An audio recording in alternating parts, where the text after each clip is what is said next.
Good morning everyone. चलो आज का वीडियो बहुत इंटरेस्टिंग होने वाला है क्योंकि पहला ही काम जो आप स्क्रीन इन होने के बाद करते हैं वो होता है पीआईक्यू फॉर्म को भरना, पर्सनल इंफॉर्मेशन क्वेश्चनआयर। और ऐसा कहा जाता है कि एक अच्छा पीआईक्यू फॉर्म 40% ज्यादा असिस्टेंस देता है आपके असेसर को, आपको असेस करने के लिए। आपके व्यक्तित्व को 40% तक वो क्लियर करता है किसी भी असेसर के लिए। अब देखिए क्या है, पीआईक्यू फॉर्म की आप 2 कॉपी भरते हैं और जिसमें से एक कॉपी आपके साइकोलॉजिस्ट के पास जाती है और दूसरी कॉपी इसकी जाती है आपके इंटरव्यूइंग ऑफिसर के पास। जीटीओ को पीआईक्यू फॉर्म की आवश्यकता नहीं होती है आपके असेसमेंट के लिए, क्योंकि वो डायनामिक टेस्टिंग प्रोसेस है, आपके डायनामिक बिहेवियर को देख रहे हैं। और वैसे भी जीटीओ के असेसमेंट को हम रैंक रेटिंग असेसमेंट सिस्टम कहते हैं। तो वहां उन्होंने ग्रुप में देखा और वैसे ही असेस कर लिया, लेकिन साइकोलॉजिस्ट और इंटरव्यूइंग ऑफिसर को इसकी जरूरत पड़ती है।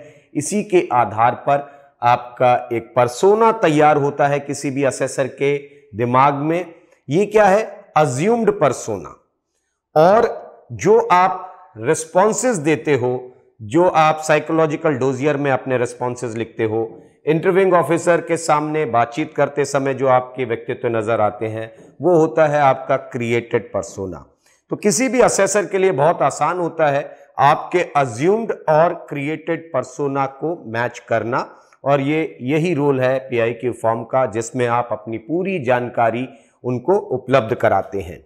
अब देखो, इस जो क्वेश्चनआयर है, इस फॉर्म में सबसे पहले जो ऊपर right hand side top corner पर आप देखेंगे तो ये लिखा है OIR। मतलब जो आपने स्क्रीनिंग के दौरान आपकी OIR ग्रेडिंग थी, वो OIR ग्रेडिंग यहां पर लिखी जाती है। जनरली इसे लाल पेन से लिखा जाता है और उसे सर्कल करके भेजा जाता है। मान लीजिए किसी कैंडिडेट का OIR 2 है तो वो इस तरीके से लिख करके तब आपके असेसर के पास गया। तो पीआईक्यू फॉर्म पढ़ने से पहले उनकी सबसे पहले नजर यहां गई और यहां से आपका इंटेलिजेंस रेटिंग समझ में आ गया कि आपका दिमाग कितना तेज है। ठीक है, तो OIR की वैल्यू पीआईक्यू फॉर्म में सबसे पहले आती है। ये आप नहीं भरते हैं, वहां पर जो मौजूद स्टाफ है, जो को ये जवाबदारी दी जाती है कि वो लोग आगे असेसर्स तक इसको पहुंचाएंगे, वो इसको लिख करके वहां उपलब्ध कराते हैं। ऊपर जो चीजें हैं, सिलेक्शन बोर्ड और जगह, बैच नंबर, चेस्ट नंबर आपको सबको पता होता है, यूपीएससी रोल नंबर आपको पता होता है। अगर चेस्ट नंबर पता है मगर बैच नंबर, अब बैच नंबर जो होता है वो आपको स्क्रीनिंग से पहले जो वहां पर उपलब्ध स्टाफ है, मौजूद स्टाफ है, वो आगे लिख करके देते हैं और उसी को आपको कॉपी करना होता है। ये जो बैच नंबर है ये हमेशा याद रखना, क्योंकि सिर्फ यहीं पर वो नहीं लिख रहे हैं आप उसके बाद, ये बताया कब गया था आपको? शुरू में, जब आपका OIR टेस्ट शुरू होना था उस समय ये आपको बताया जाता है।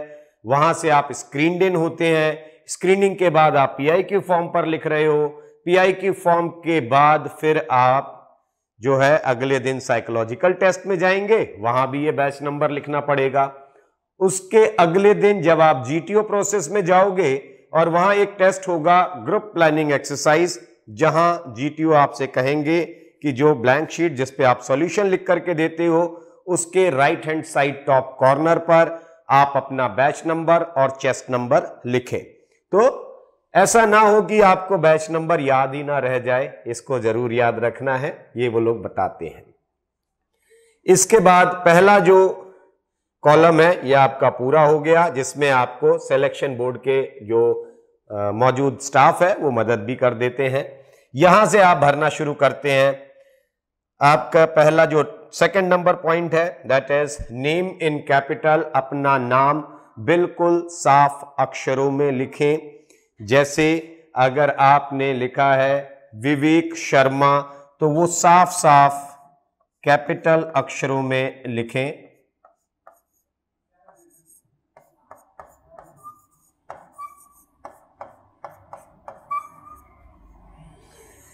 ताकि उनको आसानी से समझ में आए। दूसरा जो अगले वाला कॉलम है, इसमें आपके फादर का नाम लिखना है। कोशिश करें अपने फादर का नाम भी अगर चाहें तो आप कैपिटल लेटर में लिख सकते हैं, जो कि आसानी से पढ़ने में आ जाएगा। रनिंग हैंडराइटिंग को थोड़ा सा कम कोशिश किया करें। मैक्सिमम रेजिडेंस, आप कहां पर आपने ज्यादा समय बिताया है। अब देखो कॉलम 4 को अगर आप देखेंगे ध्यान से तो इसमें 3 कॉलम है। एक मैक्सिमम रेजिडेंस, अधिकतम समय आपने कहां बिताया है। वर्तमान कहां आप रह रहे हैं, प्रेजेंट रेजिडेंस कहां है, परमानेंट रेजिडेंस कहां है। तो कम से कम ए और सी ये कोशिश करें। अगर आपके पेरेंट्स सर्विस में है तो इसके लिए कोई रास्ता नहीं है आपके पास, आप फिर जहां जहां रहे हैं वो तो बिल्कुल जायज बात है, लिखना पड़ेगा। मगर जो लोग ग्रामीण क्षेत्र से आते हैं या जो आउटसाइड सर्विस फैमिली से आते हैं, वो लोग ए और सी में एक ही एड्रेस लिख सकते हैं। जैसे आपने कहा कि आप जो है इलाहाबाद या प्रयागराज उत्तर प्रदेश के रहने वाले हैं, यहां पर जगह, डिस्ट्रिक्ट और स्टेट, मतलब आप अपने गांव से लेकर के आपका पोस्ट, आपकी डिस्ट्रिक्ट और आपका state, complete address with approximate population. तो अप्रोक्सीमेट पॉपुलेशन किसकी लिखनी है आपको, आपके जिले की पॉपुलेशन नहीं लिखनी है, आपको अपने वो जगह जहां से आप एक्टिवली अटैच्ड रहते हैं या जहां आपका पूरा एक्सपोजर होता है उस जगह की पॉपुलेशन लिखा करें। तो पॉपुलेशन बहुत सारे लोग चढ़ा बढ़ा के लिख देते हैं, 1 करोड़, 10 लाख, 20 लाख, ऐसा नहीं करने की जरूरत है। आप जहां रहते हैं, प्रयागराज बहुत बड़ा है, आप प्रयागराज के किस हिस्से में रहते हैं, वहां की अनुमानित पॉपुलेशन क्या है वो आप लिखें। प्रेजेंट एड्रेस जहां आप अभी रह रहे हैं, और यहां भी जगह, डिस्ट्रिक्ट और स्टेट, ये तीनों चीजें अलग अलग लिखें। कंप्लीट एड्रेस लिखें, परमानेंट, जगह, डिस्ट्रिक्ट और state. Whether it is district headquarter और नॉट, आपके परमानेंट निवास पर, जहां आप स्थायी निवास रखते हैं, वहां पर वो जगह डिस्ट्रिक्ट हेडक्वार्टर है या नहीं है। अब मान लीजिए कि कोई रहने वाला है मेरठ का। अब मेरठ में रहने का मतलब मेरठ बहुत बड़ा हो गया। जब तक आप मेरठ के बिल्कुल शहर के अंदर जहां डिस्ट्रिक्ट हेडक्वार्टर बना हुआ है वहां ना रहे, तब तक अनवांटेड लिखने की जरूरत नहीं है। अगर उसके बगल का कोई आपका तहसील लग रही है तो आप उसको डिस्ट्रिक्ट हेडक्वार्टर ना कहें। यहां तक की बात समझ में आ गई होगी, उम्मीद करता हूं।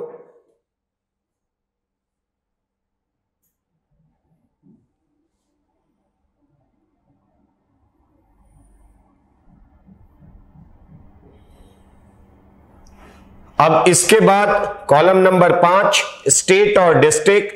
जो जैसे कोई मेरठ का रहने वाला है तो उसने लिखा कि उत्तर प्रदेश, आगे मेरठ। रिलीजन क्या है आपका, SC ST OBC से आ रहे हैं तो वो आप लिखेंगे। अगर नहीं तो आप इसको सिंपल जनरल लिख सकते हैं या इसको नॉट एप्लीकेबल आप ये भी लिख सकते हैं। ठीक। मदर टंग, आप घर में कौन सी भाषा बोलते हैं। डेट ऑफ बर्थ क्या है, मैरिड, अनमैरिड और विडोवर। तो ये जो है छोटे बच्चों के लिए तो नहीं है ये, खैर बाकी आर्म फोर्सेस की रिक्वायरमेंट भी यही है। लेकिन जब आप SCO, PCSL या विमेन एंट्री के लिए आते हैं वहां पर आपके लिए वो अलाउड हो जाता है। तो अपना मैरिटल स्टेटस आप लिखें। फिर माता पिता जीवित है या नहीं है। अगर नहीं है तो उस समय आपकी आयु क्या थी। ठीक है। अब कई ऐसे बच्चे होते हैं जिनकी मदर नहीं है, फादर है। कुछ ऐसे होंगे जिनके फादर नहीं है, मदर है। कुछ ऐसे भी हैं बेचारे जिनके दोनों पेरेंट्स नहीं रह गए।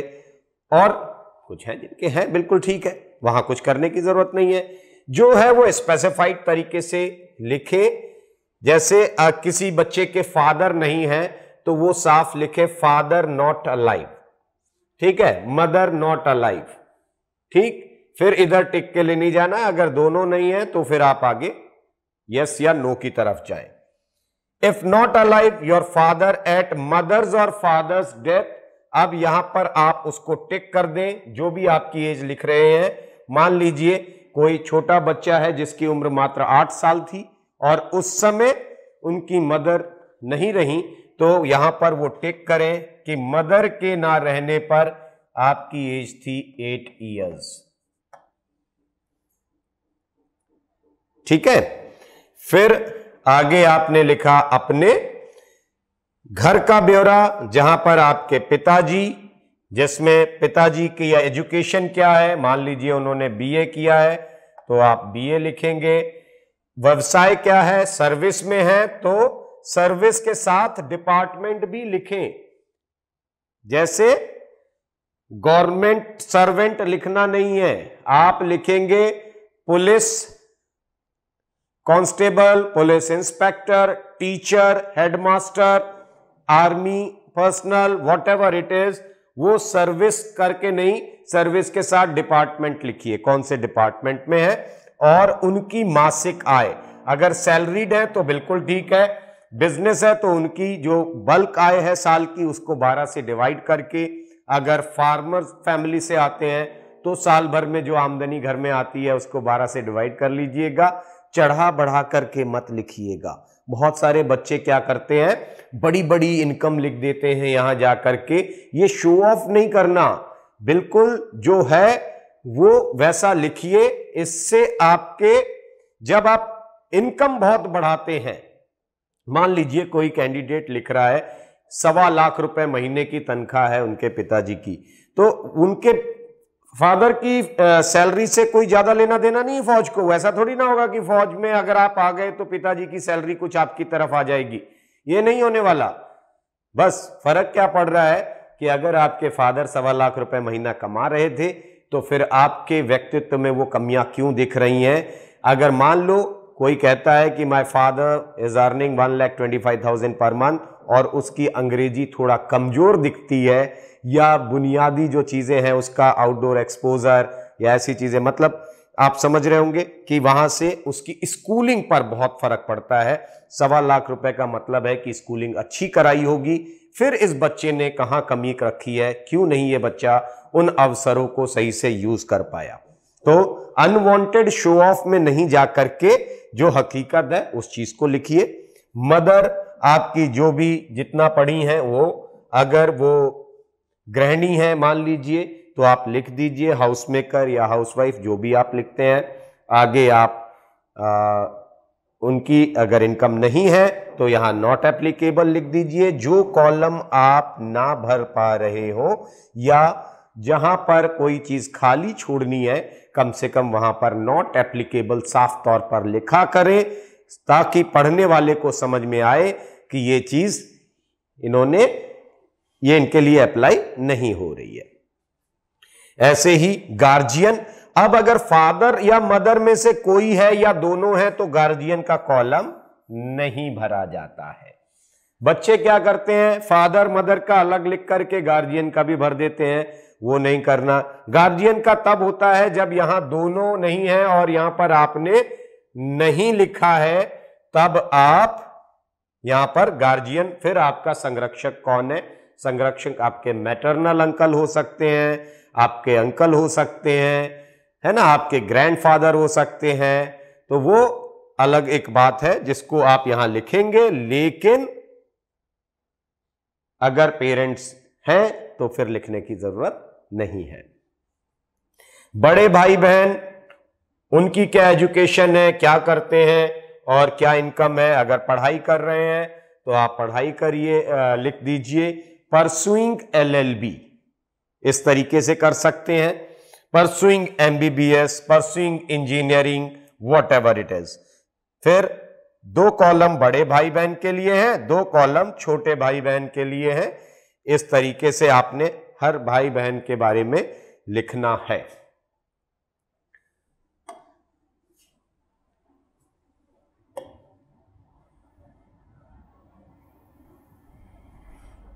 कॉलम नंबर 7 आ जाएगा आपकी एकेडमिक रिकॉर्ड्स का, जहां पर आपने 10th कौन सी क्लास से किया है, अपने स्कूल का पूरा नाम लिखें। कोई केंद्रीय विद्यालय स्टूडेंट है तो उन्होंने लिखा केवी नंबर 1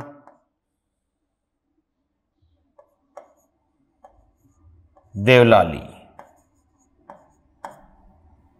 यूनिवर्सिटी या board CBSE board, state board है तो वो लिखिए। कौन से साल में पास हुए वो लिखना है।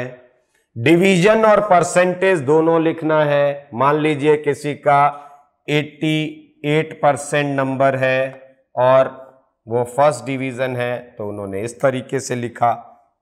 मीडियम ऑफ इंस्ट्रक्शन साफ तौर पर लिखिए, इंग्लिश या हिंदी जो भी था वो बताइए।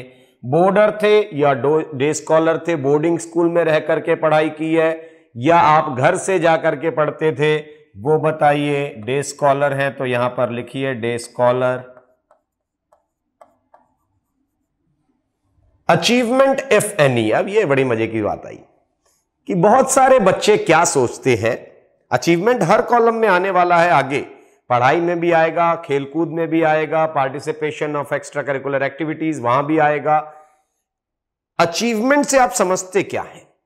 अचीवमेंट का मतलब यह नहीं होता है कि आप पूरे स्कूल में फर्स्ट आए तभी अचीव किया है।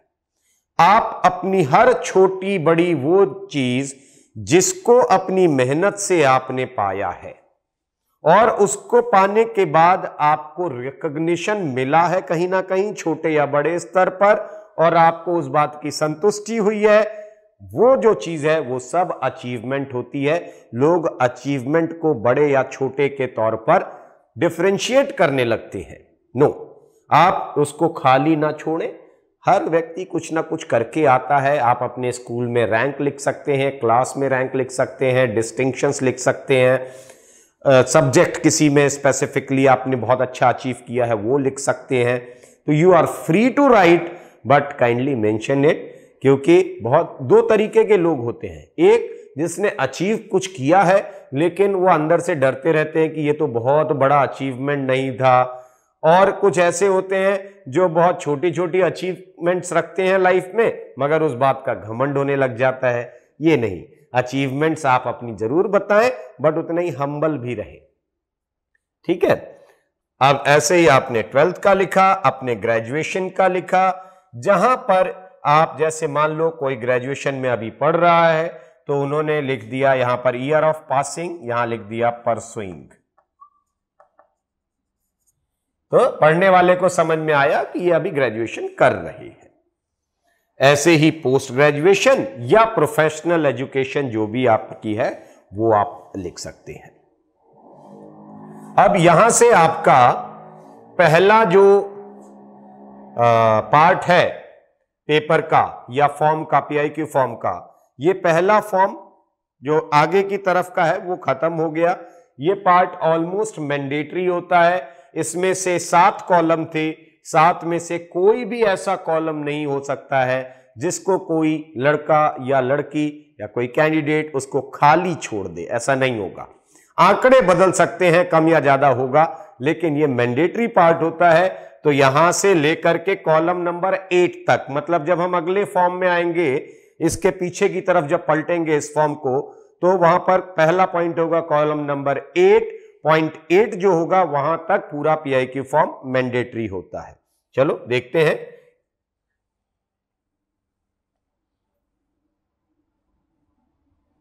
अब ये आ गया आपका पॉइंट नंबर 8, जहां पर आपको अपनी एज लिखनी है ईयर और मंथ्स में। 18 ईयर 7 मंथ्स।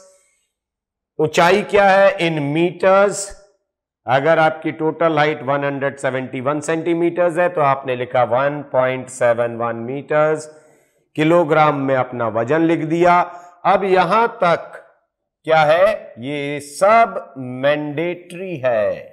इसके ऊपर की कोई भी चीज इन 8 कॉलम में कोई व्यक्ति छोड़ नहीं सकता है या छोड़ता नहीं है, ये सबको भरना है और सभी भरते हैं।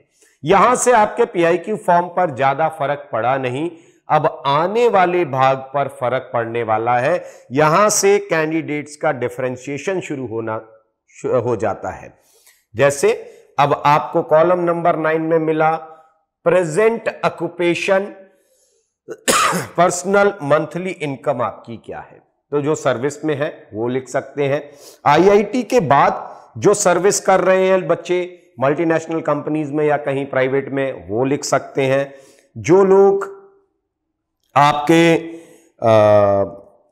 LLB करने के बाद अपने प्रैक्टिस कर रहे हैं वो भी लिख सकते हैं। कुछ लोग ऐसे होते हैं जो टेरिटोरियल आर्मी में आते हैं, वो टीचिंग जॉब से जुड़े हुए हैं, वो भी लिख सकते हैं। अपनी प्रेजेंट अर्निंग बताना है। कुछ बच्चों के दिमाग में एक चीज होती है, क्या सर ट्यूशन को लिखना ठीक है या नहीं लिखना है।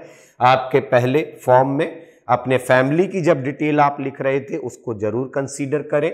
आपके फैमिली, मान लीजिए घर की आर्थिक स्थिति ठीक नहीं है और उसके बाद कोई बच्चा पढ़ा करके और उस पढ़ाने से जो आमदनी हो रही है वो अपने फ्यूचर की ग्रोथ में कितना कंट्रीब्यूशन खुद से कर रहा है, इसका फर्क पड़ सकता है। लेकिन अगर किसी की फैमिली अर्निंग ठीक है और वो सिर्फ दोस्तों में उड़ाने के लिए, अपने शौक पूरे करने के लिए काम कर रहा है, वो थोड़ा सा गलत है, क्योंकि वो फ्यूचर की तरफ नहीं देख रहा है ना। तो इसको ध्यान रखिए। अगर आप फैमिली को कुछ कंट्रीब्यूट कर सकते हैं उनकी स्थिति देख करके, तो ये इससे तो अच्छा कुछ भी नहीं हो सकता है। इससे आपका सेंस ऑफ रिस्पॉन्सिबिलिटी अच्छा दिखता है। मगर सेंस ऑफ रिस्पॉन्सिबिलिटी दिखाने के चक्कर में जबरदस्ती ना करें कि हाँ जी मैं तो कमाता ही हूं, ये जबरदस्ती वाला शो ऑफ काम नहीं करना। ठीक है, आप 12th क्लास के स्टूडेंट हैं, बिल्कुल आप पढ़ाई कर रहे हैं, आपके पेरेंट्स, ये अपॉर्चुनिटी फेज है। इंसान की लाइफ में दो ही फेज होते हैं, एक अपॉर्चुनिटी फेज होता है, दूसरा रिस्पॉन्सिबिलिटी फेज होता है। रिस्पॉन्सिबिलिटी फेज कब आता है? जब आपकी अपनी खुद की फैमिली शुरू होती है, जब आपकी शादी हो जाएगी तब अपनी बीवी को खाना खिलाना होगा, फिर आपके बच्चे होंगे उनको खाना खिलाना होगा, यहां से आपकी रिस्पॉन्सिबिलिटीज शुरू होती हैं। बट उससे पहले एज ए स्टूडेंट आप अभी सिर्फ ग्रोथ, अभी तो सब कुछ पेरेंट्स देते हैं, आपकी फीस आपके पेरेंट्स भर रहे हैं, आपके किताबें जो जरूरत है, कपड़े, सब कुछ तो पेरेंट्स दे रहे हैं। तो ये अपॉर्चुनिटी फेज है। तो अपॉर्चुनिटी फेज का पूरा इस्तेमाल कैंडिडेट को करना चाहिए अपने फ्यूचर ग्रोथ के लिए, कि फैमिली को एक बेहतर स्टैंड दे पाए। लेकिन ऐसा भी देखा जाता है कि मान लीजिए फैमिली की हालत ठीक नहीं है और फिर कुछ बहुत कम चांसेस होते हैं जब आप अपॉर्चुनिटी फेज में रहते हुए भी रिस्पॉन्सिबिलिटी को ओ करते हैं, मतलब आप खुद जवाबदारी लेना सीखते हैं। वो एक बहुत बेहतर व्यक्तित्व होता है, उसके ऊपर सोच सकते हैं। चलिए नेक्स्ट इज एनसीसी ट्रेनिंग आपने की है या नहीं की है। जितने साल आपने एनसीसी ट्रेनिंग की है, मान लीजिए 3 साल की है, 2 साल की है, वो लिखें। आर्मी, एयरफोर्स या नेवी विंग, कौन से विंग में थे? सीनियर डिवीजन में थे या जूनियर डिवीजन में थे? यहां पर क्या है? आर्मी, एयरफोर्स या नेवी, जो भी है वो सफाई से अलग से लिखें। आर्मी विंग में थे, डिवीजन सीनियर डिवीजन में थे या जूनियर डिवीजन में थे, ये जरूर लिखें।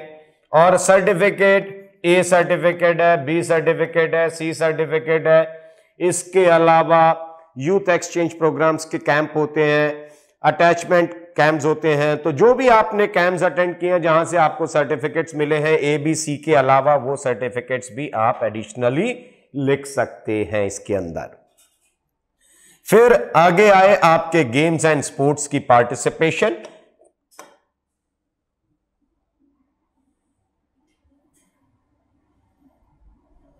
अब गेम्स एंड स्पोर्ट्स के पार्टिसिपेशन क्या होते हैं? देखो, गेम्स और स्पोर्ट्स दोनों में फर्क क्या होता है?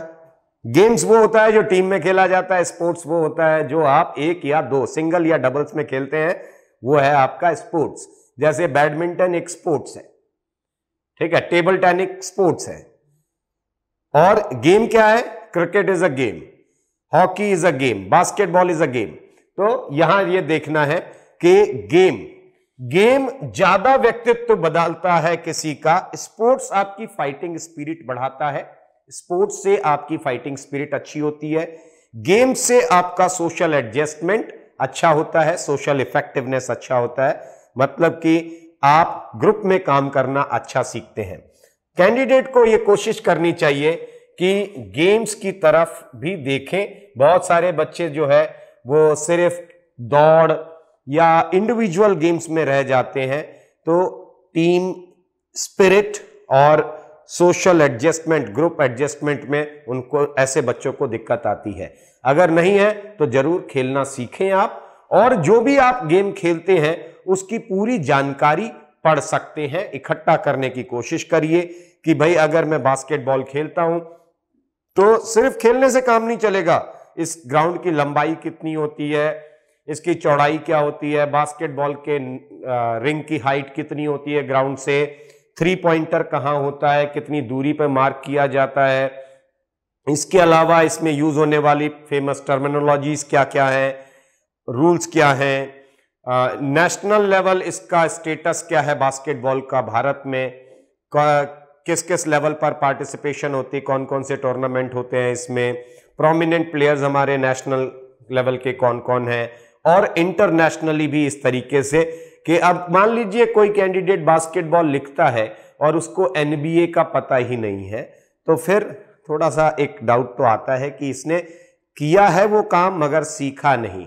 जब हम बहुत सारे काम करते हैं लाइफ में मगर हम आंख कान और दिमाग बंद रखते हैं उस समय, तो हम उन चीजों से निकल तो आते हैं, लेकिन करते हैं, हम यूजुअली करते हैं। अब जैसे कोई बच्चा है, cricket is a game which every second Indian plays, लेकिन अब एक बच्चा क्रिकेट खेलता है, बैटिंग बॉलिंग फील्डिंग के अलावा बहुत कुछ है उसके अंदर। अब उस बच्चे को पूछो कि पॉपिंग क्रीज की डायमेंशंस क्या होते हैं, पता नहीं है, स्टंप की हाइट कितनी होती है, पता नहीं। तो एक तो वो ऐसा गेम खेल रहा है जो हर दूसरा हिंदुस्तानी खेलता है, अक्सर खेलता रहता होगा, ये फ्रीक्वेंटली वो खेलते भी हैं, लेकिन उसके बावजूद उनको पता नहीं है। तो ये एक समस्या आ जाती है। गेम्स कोशिश करिए, एक गेम जरूर लिखें, टीम गेम होना चाहिए आपके पास, वो एक अच्छा इंप्रेशन देता है, सीख सकते हैं जिनके पास टाइम है। और उसके साथ एडिशनल में अगर कोई आप सिंगल या डबल्स वाला स्पोर्ट्स लिखते हैं तो वो भी अच्छा है। ये क्या है, पढ़ाई के बाहर आपने जो किया है। ड्यूरेशन ऑफ पार्टिसिपेशन ईयर से लिखा करें, लोग महीनों में लिख देते हैं, 2 महीने खेला था, 3 महीने खेला था, कब से खेल रहे हैं, क्या अभी तक खेल रहे हैं या खेलना बंद कर दिया, स्कूल कॉलेज यूनिवर्सिटी किस लेवल तक आपने रिप्रेजेंट किया है।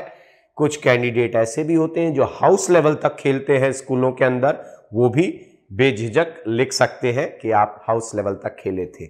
आउटस्टैंडिंग अचीवमेंट आपकी क्या थी, अगर कुछ है तो इसके अंदर जरूर बताएं, मेंशन करें।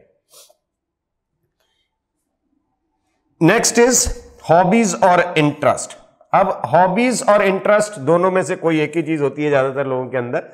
हॉबीज का मतलब होता है जो अक्सर आप अपने खाली समय में जो एक्टिविटीज करना पसंद करते हैं, जिसके कारण ये क्या है, ये ऑनगोइंग प्रोसेस, जब भी आप खाली होगे तब आप ऐसा करोगे। इंटरेस्ट क्या होता है, जब आप खाली होगे शायद तब ना कर पाओ, ये बहुत फ्रीक्वेंट नहीं होता है मगर दिल में एक इच्छा बनती है।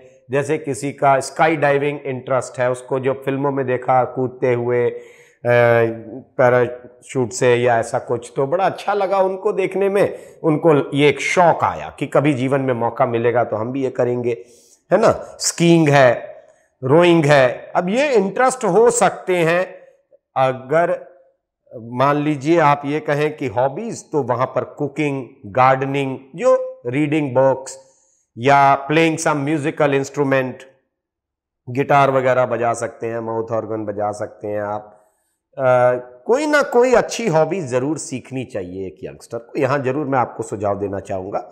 हॉबी का इंपॉर्टेंस क्या होता है आपकी लाइफ में, एक तो निगेटिव थॉट से आप बहुत दूर रहते हैं, और हॉबी जो है, एक अच्छी हॉबी जिस कैंडिडेट के अंदर होती है उसकी आमतौर पर साइकोलॉजिकली ये देखा गया है कि उसकी मेंटल हेल्थ बड़ी अच्छी होती है। तो ये मेंटल हेल्थ ठीक रखने का सबसे अच्छा तरीका है कि अपने खाली समय को सही तरीके से बिताना सीखें। खाली समय में पुरानी चीजों को सोच करके नेगेटिव विचार लाना, चुपचाप सो जाना, अकेले रहना, इन सब चीजों से बेहतर है कि कोई एक अच्छी क्रिएटिव हॉबी सीखें आप। ठीक है, उस हॉबी को लिखें। मल्टीपल हॉबीज भी हो सकती हैं, कोई दो राय बात नहीं है इसके अंदर। आप reading books, then cooking, playing musical instrument, 2-3 hobby आप बिल्कुल लिख सकते हैं। 2 हॉबी भी मल्टीपल हॉबीज होती हैं इंसान के अंदर, उससे डरने की जरूरत नहीं है।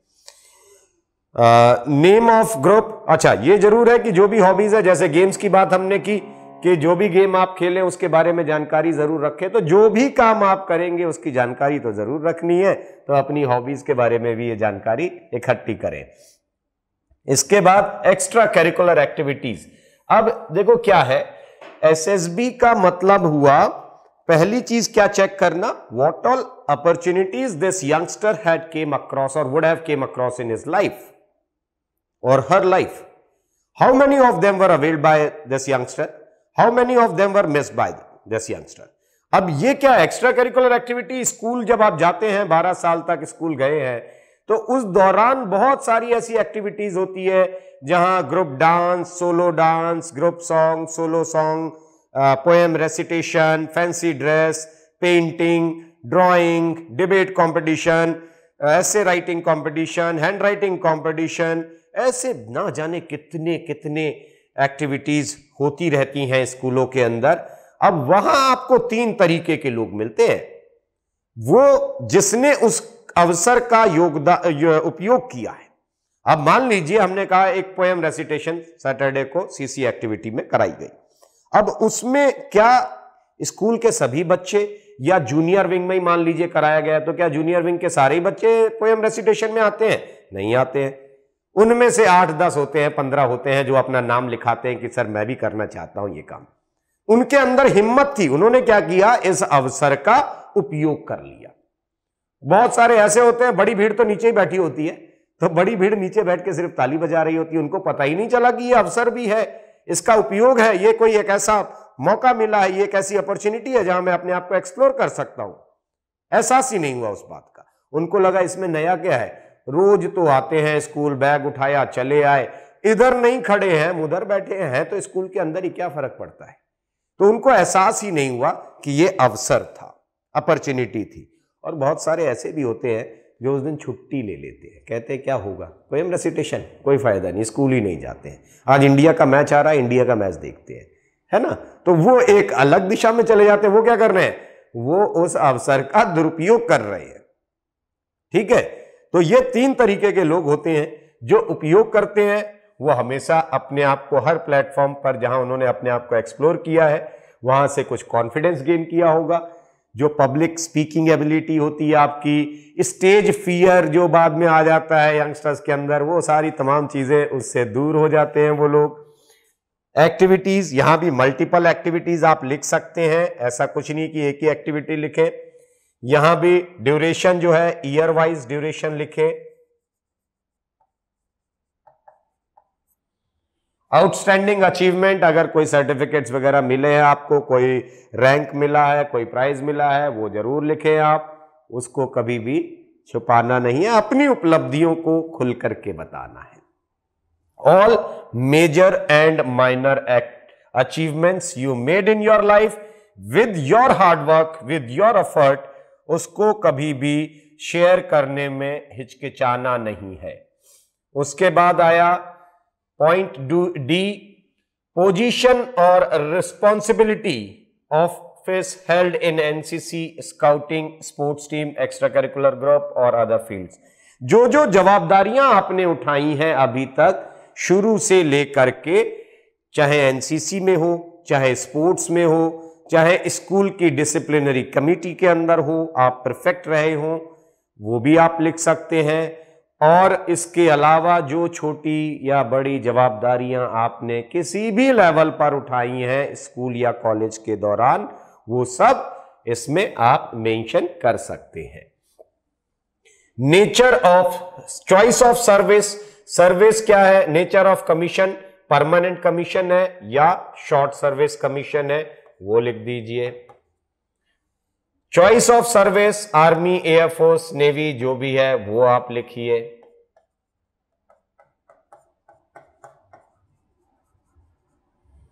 Number of chances availed by the candidate in all 3 services earlier. अब इसमें आप 2 बार 3 बार जो भी आप गए हैं वो आप लिखिए, छुपाना नहीं है, ये गलत फहमी दिमाग में ना रखिएगा। बहुत सारे लोग समझाते हैं कि रिपीटर्स को मौका नहीं मिलता है, इसलिए देखते हैं कि रिपीटर छुपाते हैं। रिपीटर्स ये भी बताने की कोशिश करते हैं कि क्या सर स्क्रीनिंग वाले पार्ट को छुपा लिया जाए और कॉन्फ्रेंस आउट वाले को रख दिया जाए, ऐसा कुछ नहीं है। आप बिल्कुल निश्चिंत होकर के अपने सारे अटेम्प्ट्स को लिखें, उसमें डरने की जरूरत नहीं है। आप बिल्कुल ऐसा कर सकते हैं। बहुत बार ऐसा होता है कि कोई कैंडिडेट पिछली बार मेरिट आउट हुआ, इस बार आकर के स्क्रीन आउट हो गया, तो उसमें डरने की क्या बात है, दोबारा फिर आप रिकमेंड होगे और उस बार स्क्रीन मेरिट इन हो जाओगे। तो ये नहीं करना है, छुपाना नहीं कोई चीज, क्योंकि सिलेक्शन बोर्ड ये जानता है, रिकॉर्ड्स तो हैं ही आपके। फिर क्या है कि दूसरी चीज, अगर आपने रिपीटर्स को खास करके मैं ये समझाऊं कि जब सिलेक्शन बोर्ड ने आपको यह बताया नहीं है कि कारण क्या है, इसका मतलब समझते हैं, क्यों बाहर गए ये नहीं बताता कोई भी। आप अपने सेल्फ रियलाइजेशन से 2-4 महीने 6 महीने जितना भी टाइम है उस दौरान आप अगर सुधार करके अपने सेल्फ रियलाइजेशन से कि मैंने वो काम किया और मेरे अंदर क्या कमी रह गई मैं उसको दूर करूं, कोई दूसरा नहीं बताएगा। फौज को जरूरत किन लोगों की होती है, सेल्फ प्रोपेल्ड यंगस्टर की, दूसरे आके धक्का मारे, वो ऐसा यंगस्टर फौज को नहीं चाहिए। तो खुद से रियलाइज करना होता है कि हम कहां कमी कर गए, उन कमियों को जरूर सुधार के आएंगे। तो नंबर ऑफ चांसेस में जो भी पीछे चांसेस हैं, स्क्रीनिंग और कॉन्फ्रेंस आउट दोनों आप जोड़ करके लिख दें। यहां उनका ब्यौरा भी देना है, जिसमें कौन सी एंट्री से गए थे पहले, आपका एसएसबी कौन सा था, जगह कहां थी, जैसे इलाहाबाद में 5 एसएसबी है, 11 एसएसबी है, 14 एसएसबी है, 18 एसएसबी है, 19 एसएसबी है, 34 एसएसबी है। तो आप जिस भी बोर्ड में गए, मान लीजिए 18 एसएसबी, आपने लिखा 18 एसएसबी इलाहाबाद, ठीक है। आगे आप भोपाल में 3 बोर्ड हैं, 20, 21, 22 for army and 33 for navy. तो आपने गए, दोबारा गए 21 एसएसबी भोपाल।